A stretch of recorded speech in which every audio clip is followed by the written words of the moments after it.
our native land, our native land, our native, our native, our native land. Hiya, hiya, our native land.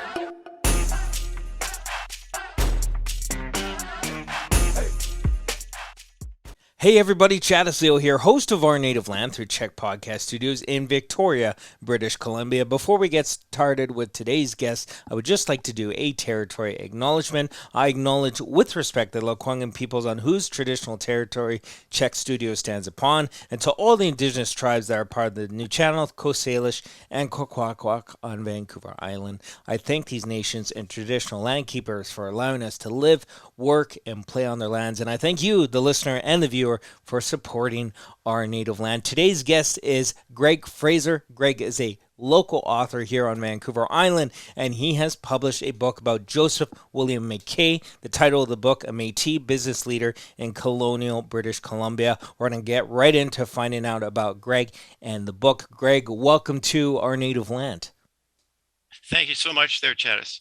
Absolutely, Greg. So let's start right from the beginning about when you first initially started doing research about Joseph McKay and kind of get to the roots of why you decided to publish this book. Well, it was I was researching another article on another individual, and part of that research involved the history of Nanaimo, because that individual, well, he basically struck gold. He married one of the coal baron of Nanaimo, the Dunsmuir's daughters. And so therefore I had to research Nanaimo, and Joseph McKay's name just kept popping up everywhere. Really? So once that happened, I got interested in him and started to research him. And when I found out that he was Métis, plus moving up rapidly through the ranks of the Hudson's Bay Company, in those days, that was an extraordinary thing. Mm-hmm. So tell me a little bit about Joseph McKay himself. He's Métis, he's living in Nanaimo, and tell me a bit about where he started with the Hudson Bay and kind of take me through a little bit of his process, a bit more history about him.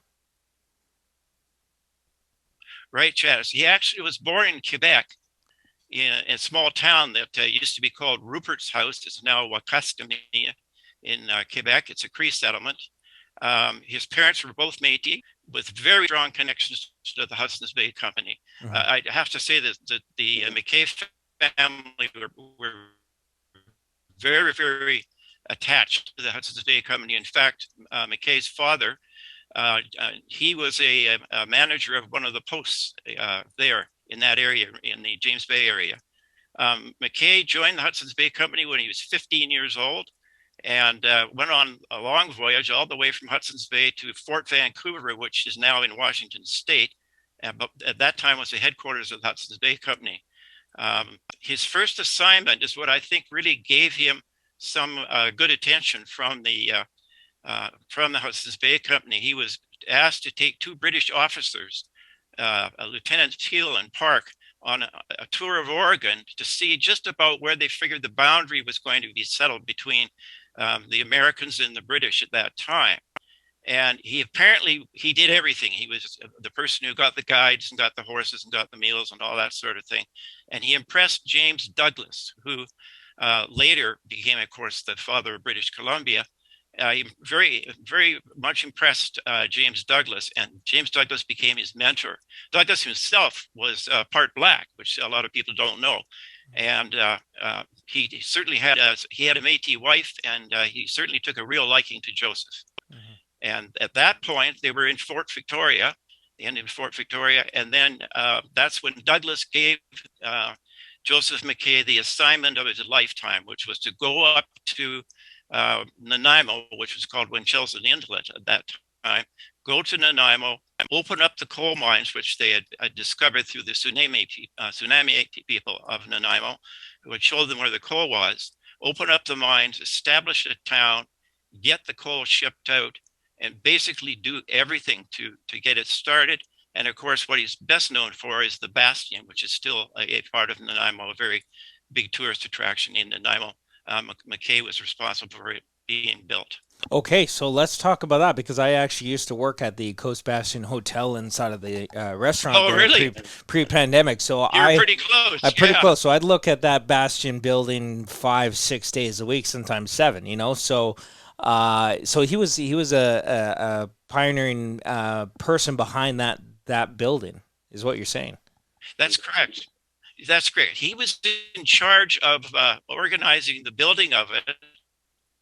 The actual building was done by two French Canadians with axes, if you can believe that. Wow. No nails, it's all with wooden pegs. Yeah. And a group of Iroquois who sometimes don't get the attention they deserve, who were also Hudson's Bay Company employees, who assisted the two Frenchmen in building the bastion. But McKay was, of course, the man in charge. Okay. And would you say because Douglas had sent McKay to Nanaimo to, get the coal started, kind of build a city, would you say McKay would be an integral part of as a co-founder of Nanaimo? Oh, yes, very, very definitely. You're quite right. In fact, in 1945, they put a plaque on the bastion. They had a ceremony, and his daughter, Agnes McKay, put the plaque on the bastion, claiming him to be the founder of Nanaimo, and he very much deserves that title.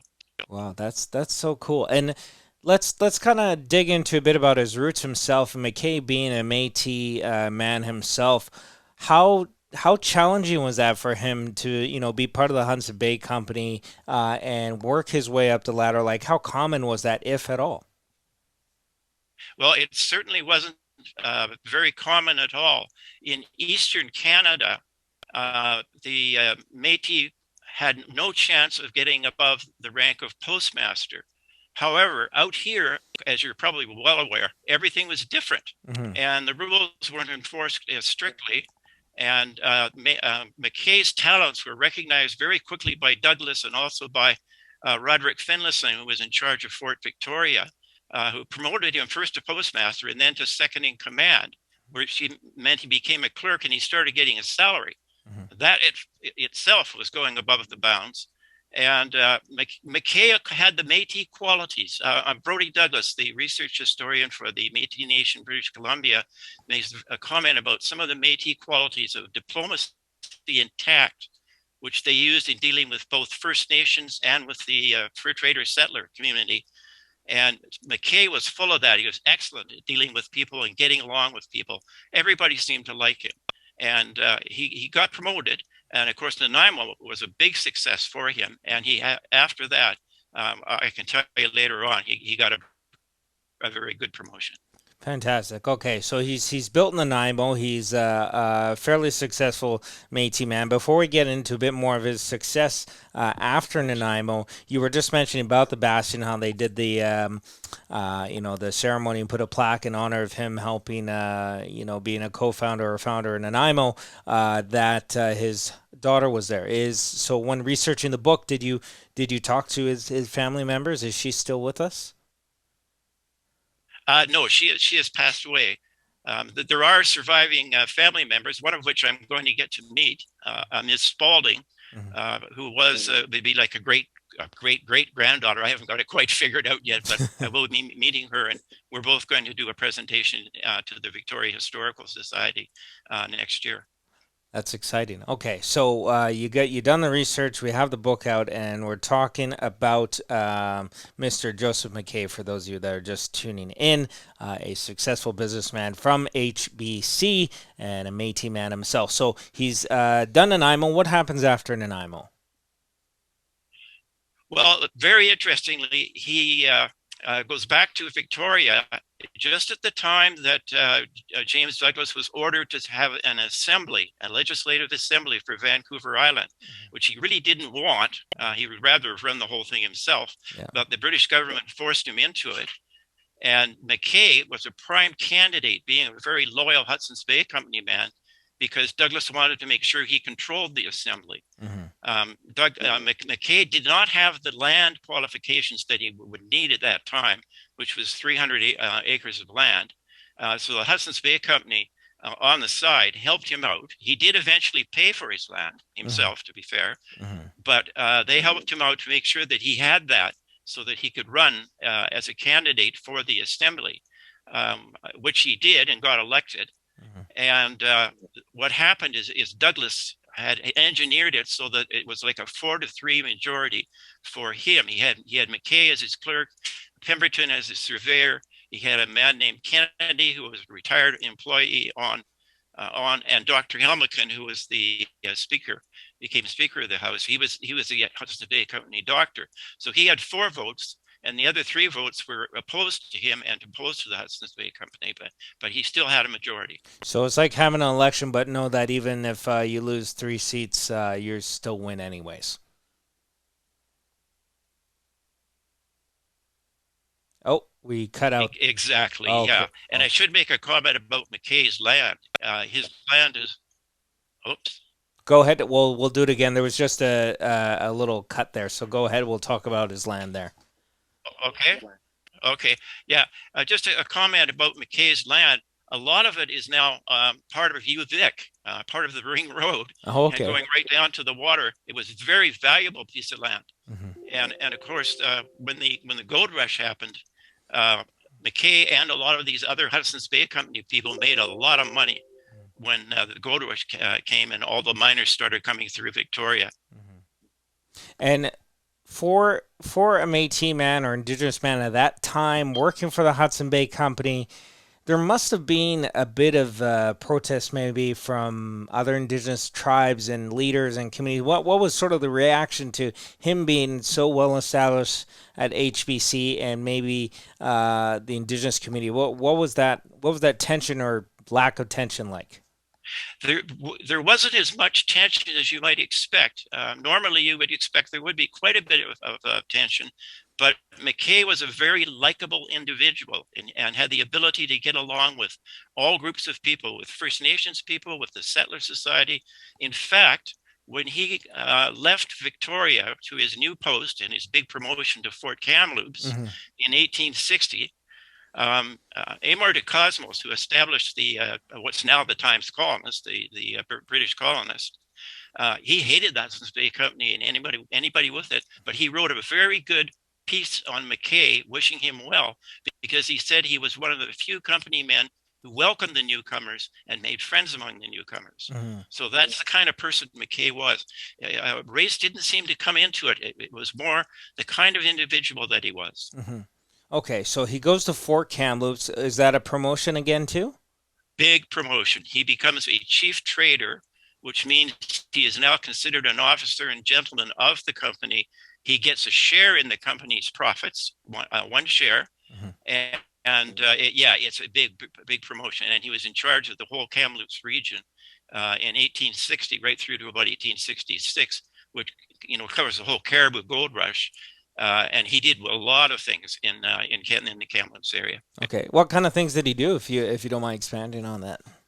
Okay, he basically he sold everything he could to everybody. He sold mining equipment and mining clothing to the miners. He even sold rice to the Chinese miners. He made sure the rice was brought in so that they had some food that they would enjoy, and brought that in. So he was very good as you call him a retail merchant, I guess, in that sense. Yeah. And he did a lot of traveling around, a lot of exploration. And when the Big Bend gold rush came in 1865 on Shuswap Lake and Kamloops Lake, he also set up a steamer called the Martin, which made a lot of money in its first year because of the gold rush, taking miners to the Big Bend of the Columbia River. So he did a tremendous amount of different things.